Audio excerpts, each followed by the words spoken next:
अस्सलामु अलैकुम वरहमतुल्लाहि वबरकातुहू। दोस्तों, आज हम आपको सफ़र मुआजिज़ात के मुताल्लिक कुछ बताना चाहते हैं जो हुजूर अकरम सल्लल्लाहु अलैहि वसल्लम के मुआजिज़ात में से एक मुआजिज़ा है। चलो शुरू करते हैं। बिस्मिल्लाहिर्रहमानिर्रहीम। हुजूर अकरम सल्लल्लाहु अलैहि वसल्लम की ज़िंदगी के अजीम तरीन मौजज़ात में से एक मौजज़ा सफ़र मेराज है, जिसे कुरान और हदीस में बयान किया गया है। कुरान मजीद की सूरा बनी इसराइल की पहली आयत में इरशाद होता है, पाक है वो ज़ात जो अपने बंदे को रातों रात मस्जिद हराम से मस्जिद अक्सा तक ले गई, जिसके गिर्द हमने बरकतें रखी हैं ताकि हम उसे अपनी निशानियां दिखाएं। बेशक वो सुनने वाला देखने वाला है। ये आयत सफ़र इसरा यानी मक्का से बैतुल मुक़द्दस तक की सफ़र का जिक्र करती है। अहादीस में आता है कि ये सफ़र ख्वाब में नहीं बल्कि हकीकत में जिस्म जान के साथ करवाया गया। एक रात जब नबी अकरम सल्लल्लाहु अलैहि वसल्लम खाने काबा के पास आराम फरमा थे तो जिब्रील अलैहिस्सलाम तशरीफ़ लाए। आपका सीने मुबारक शक किया, दिल को निकालकर जमजम से धोया, ईमान और हिकमत से भर दिया और दोबारा वाकिस रखा। फिर आपको एक ख़ास सुबारी बुराक पर सवार किया गया जो गधे से छोटी और खच्चर से बड़ी थी और एक नज़र में जहां तक देख सकती थी वहां तक पहुंच जाती थी। आप सल्लल्लाहु अलैहि वसल्लम बुराक पर सवार हुए और जिब्रील अलैहिस्सलाम आपके हमराह थे। रास्ते में कई मुकामात दिखाए गए, मदीना मुनव्वरा, तूर सीना और हज़रत मूसा अलैहिस्सलाम की जाए वलादत वगैरह। जब आप बैतुल मुक़द्दस पहुंचे तो वहां तमाम अंबिया किराम की अरवाह जमा की गईं और नबी अकरम सल्लल्लाहु अलैहि वसल्लम ने सबकी इमामत फरमाई। ये आपकी इमामतुल अंबिया होने की दलील है। इसरा के बाद मेराज का दूसरा मरहला शुरू हुआ, यानी आसमानों की तरफ उरूज। जिब्राइल अलैहिस्सलाम के साथ आप आसमान पर गए।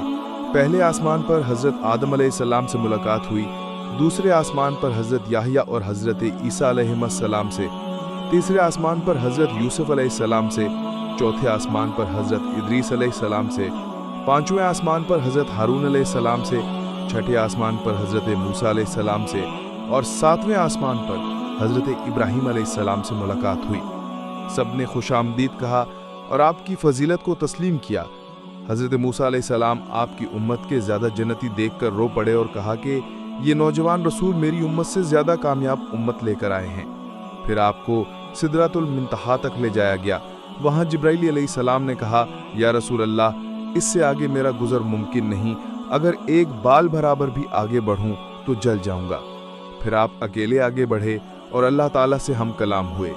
वहाँ उम्मत के लिए 50 नमाजें फ़र्ज की गईं, लेकिन हज़रत मूसा अलैहिस्सलाम के मशवरे से बार बार तखफीफ की गई और आखिर में 5 नमाजें रह गईं और अल्लाह ने फरमाया, ये 5 ही हैं, लेकिन सवाब 50 का ही दिया जाएगा।